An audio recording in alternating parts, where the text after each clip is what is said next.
예, 박병석 의원입니다. 지난 1년 평창올림픽 이후에 한반도는 평화의 일상이 계속됐습니다. 그야말로 세계사적 변화가 기대가 있었습니다. 그러나 이번에 2월 말 하노이 회담 이후에 2주 남짓 동안에는 상당한 한반도에 난기류가 흐르는 것은 또 부인할 수 없는 사실입니다.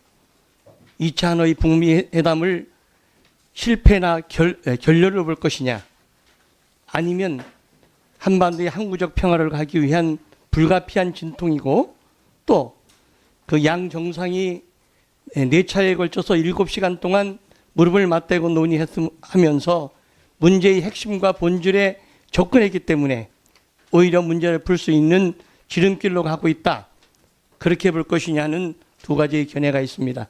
여기에 대한 장관의 견해를 듣고 싶습니다. 예, 물론 그 모든 그 상황이 단기, 중기 또 장기적으로 그런 어떤 평가가 달라질 수 있다고 생각합니다. 말씀하셨듯이 하노이에 성과가 없었던 점에 대해서는 저희도 매우 실망스럽고 안타깝게 생각합니다만, 이것이 완전한 비핵화 또 항구적 평화 체제로 나가는 그 긴 과정에 있어서의 한 중요하지만 또 역시 한 대목이라고 생각합니다. 이번에 그 합의 결렬을 교훈 삼아서 앞으로 그 이 비핵화가 대화가 더욱 속도감 있게 촉진이 될 수 있도록 지금 정부의 역할을 다 하려고 다각도로 모색을 하고 있습니다. 예, 저는 우리 문재인 대통령과 한국의 역할에 있어서 그동안 중재자다, 촉진자다 이런 얘기가 나왔는데, 저는 앞으로 우리 한국 정부가 당사자적 촉진자라는 말씀을 공식 용어로 채택하는 것이 좋을 것이다 하는 제안을 드리고요.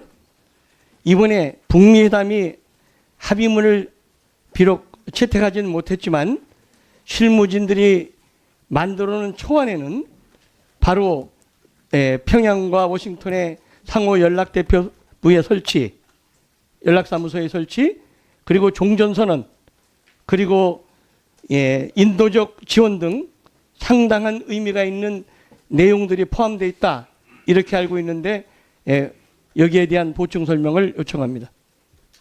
예, 그 하나하나에 대해서 정확히 제가 말씀드리는 것은 보다 하여튼 미 측으로부터 나온 그 공개적인 발언에 보면 그런 부분들이 포함이 되어 있습니다. 종전선언이라든가. 그래서 말씀드렸듯이 그 싱가포르에서 합의되었던 그 4가지 큰 축에 있어서 그 비핵화 상응 조치를 제외한 평화 체제, 그다음에 관계 개선에 대해서 상당히 많은 실무 차원에서 논의가 있었고, 합의점들도 합의 가능한 점들도 도출이 되었습니다. 그래서 그 나름대로 또 의미가 있다고 생각하고요. 그래서 앞으로 이제 협상이 재개가 되는 경우에는 비건 대표도 이 모든 것이 이제 평행해서 나가야 된다, 평행적으로 나가야 된다, 그런 의미에서 그 비핵화 부분에 있어서 좀 더 집중적인 그런 협상이 이루어질 것으로 기대가 됩니다. 예, 통일부 장관에게 묻습니다. 예.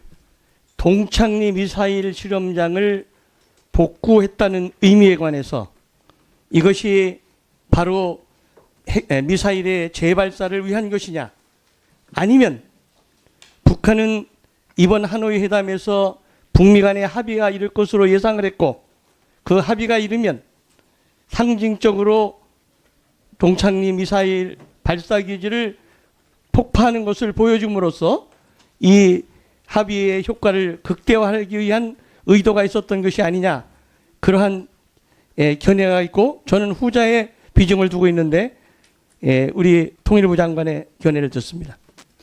예, 지금 존경하는 박병석 의원님 말씀하신 것처럼 후자일 가능성이 충분히 있다고 생각합니다만, 어쨌든 북한이 지금 계속해서 작업을 하고 있어서 그 북한의 의도에 대해서는 좀 더 저희가 면밀하게 파악하는 것이 필요하다, 이렇게 보고 있습니다.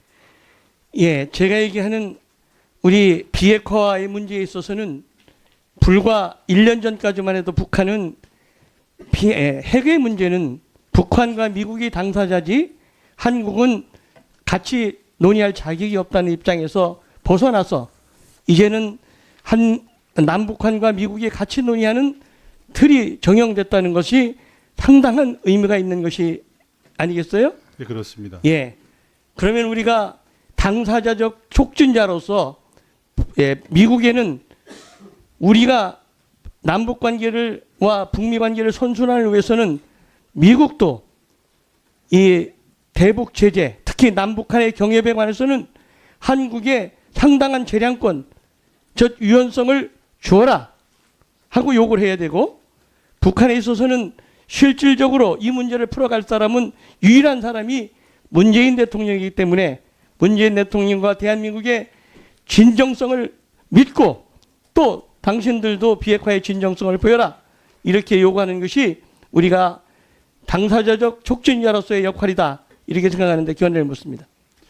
예, 의원님께서 말씀해 주신 취지 방향에 대해서는 크게 다르지 않습니다만, 어떤 북한이 2017년도까지 계속해서 핵실험과 미사일 시험 발사를 한 데 대한 거기에 대한 그 유엔 대북 제재가 가해져 있는 것이고, 거기에 대해서는 아직 비핵화가 충분히 진전되지 않은 상태에서 미국뿐만 아니라 다른 나라들 포함한 국제사회가 아직은 상당히 강한 입장을 보이고 있습니다. 또 그러한 현실적인 측면을 저희 감안하면서 의원님 말씀하신 그런 취지를 살려나갈 수 있는 방안이 어떤 것인지, 그런 걸 찾아나가는 좀 지혜로운 그런 접근이 필요하다, 이렇게 보고 있습니다. 예, 이제 우리가 앞으로 진행이 될 것은 제가 보기에는 하노이 회담에 대한 미국 측의 입장에 대한 정리는 끝난 것 같아요. 그러나 북한이 어떤 주장을 했고 지금 어떤 입장에 대한 것은 아직은 탐색 단계에 있는 것으로 보입니다. 따라서 그것을 완전히 복귀한 것을 바탕으로 우리가 그야말로 당사자적 촉진자의 역할을 해야 될 것으로 생각이 됩니다. 자, 어느 정도의 그 분석이 끝나면 이제 남북 간의 본격적 대화를 먼저 해야 되지 않겠어요? 예, 그렇습니다. 예. 그러면 저는 우선 남북 간의 공개 대화보다는 비공개 대화가 좋겠다. 일정 수준의 합의가 되면 공개적 실무 협상을 또는 고위급 회담을 해라. 그 다음에는 남북 정상회담이 필요하다.